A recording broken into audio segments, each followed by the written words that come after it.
Good morning ಎಲ್ಲರಿಗೂ. ಎಲ್ಲರನ್ನೂ ನನ್ನ ಬ್ಲಾಗ್ನಲ್ಲಿ ವೆಲ್ಕಮ್ ಮಾಡುತ್ತಾ ಬನ್ನಿ ಬ್ಲಾಗ್ ಸ್ಟಾರ್ಟ್ ಮಾಡೋಣ ಫ್ರೆಂಡ್ಸ್. ಇವಾಗ ಟೈಮ್ ಬಂದುಬಿಟ್ಟು 9 ಗಂಟೆ ಆಗಿದೆ ಫ್ರೆಂಡ್ಸ್. ಟಿಫನ್ ಎಲ್ಲ ಮುಗಿಸ್ಕೊಂಡ್ವಿ ಫ್ರೆಂಡ್ಸ್. ನಾನು ಎದಕ್ಕೆ ರೆಡಿಯಾಗಿದ್ದೀನಿ ಅಂದರೆ ಫ್ರೆಂಡ್ಸ್, ನಾನು ನನ್ನ ಮಗಳ ಸ್ಕೂಲ್ಗೆ ಹೋಗ್ತಾ ಇದ್ದೀನಿ. ಯಾಕೆಂದರೆ ಅವಳು ಪ್ರಾಜೆಕ್ಟ್ ಮಾಡಿದ್ದಾಳೆ, ಅದನ್ನು ಕೊಡಲಿಕ್ಕೆ ನಾನು ನಮ್ಮ ಹಸ್ಬೆಂಡ್ ಅವ್ರ ಸ್ಕೂಲ್ಗೆ ಹೋಗ್ತಾ ಇದ್ದೀವಿ ಫ್ರೆಂಡ್ಸ್. ನಿಮಗೂ ತೋರಿಸ್ತೀನಿ ಪ್ರಾಜೆಕ್ಟ್ ಹೇಗಾಗಿದೆ ಹೇಳಿ, ಕಮೆಂಟ್ ಸೆಕ್ಷನಲ್ಲಿ ಕಮೆಂಟ್ ಮಾಡಿ.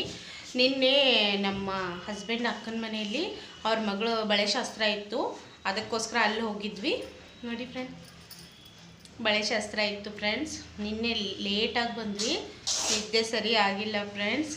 ಇವಾಗ ಸ್ಕೂಲ್ಗೆ ಹೋಗ್ತಾ ಇದ್ದೀವಿ, ಅದಕ್ಕೋಸ್ಕರ ನಿಮಗೆ ಬ್ಲಾಗ್ನಲ್ಲಿ ಹಾಯ್ ಮಾಡಿ ಹೇಳೋಣ ಅಂತ ಬ್ಲಾಗ್ ಸ್ಟಾರ್ಟ್ ಮಾಡ್ತೀವಿ ಫ್ರೆಂಡ್ಸ್. ನೋಡಿ ಫ್ರೆಂಡ್ಸ್, ನನ್ನ ಮಗಳು ಕೀರ್ತನಕಾರರ ಪ್ರಾಜೆಕ್ಟ್ ಮಾಡಿದ್ದಾಳೆ. ಈ ಥರ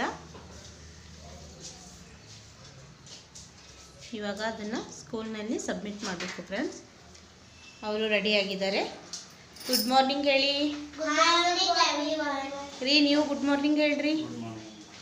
ಓಕೆ ಫ್ರೆಂಡ್ಸ್, ಇವಾಗ ಸ್ಕೂಲ್ಗೆ ಹೋಗ್ಬಿಟ್ಟು ಕೊಟ್ಟು ಬರ್ತೀವಿ.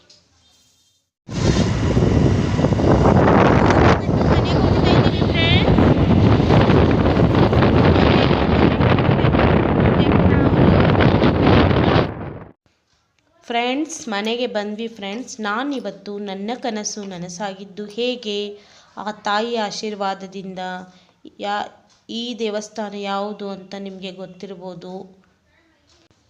ಈ ದೇವಸ್ಥಾನ ಬಂದ್ಬಿಟ್ಟು ಬಾದಾಮಿಯ ಬನಶಂಕರಿ ದೇವಸ್ಥಾನ ಫ್ರೆಂಡ್ಸ್. ಈ ತಾಯಿಯ ಆಶೀರ್ವಾದದಿಂದನೇ ನನ್ನ ದೊಡ್ಡ ಕನಸು ನನಸಾಗಿದ್ದು.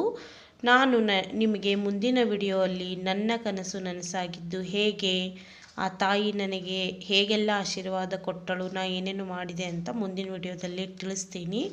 ಈಗ ನಾವು ದೇವಸ್ಥಾನಕ್ಕೆ ಹೋಗಿರುವ ಕೆಲವು ಕ್ಲಿಪ್ಸ್ಗಳು ಹಾಕಿದ್ದೀನಿ ಫ್ರೆಂಡ್ಸ್. ಈ ವಿಡಿಯೋ ನಿಮಗೆ ಲೈಕ್ ಆಗಿದ್ದರೆ ಲೈಕ್ ಮಾಡಿ, ಶೇರ್ ಮಾಡಿ, ಕಮೆಂಟ್ ಮಾಡಿ, ಸಬ್ಸ್ಕ್ರೈಬ್ ಮಾಡಿ. ನಿಮ್ಮ ಸಪೋರ್ಟ್ ಕೊಡಿ ಫ್ರೆಂಡ್ಸ್. ಬಾಯ್ ಬಾಯ್.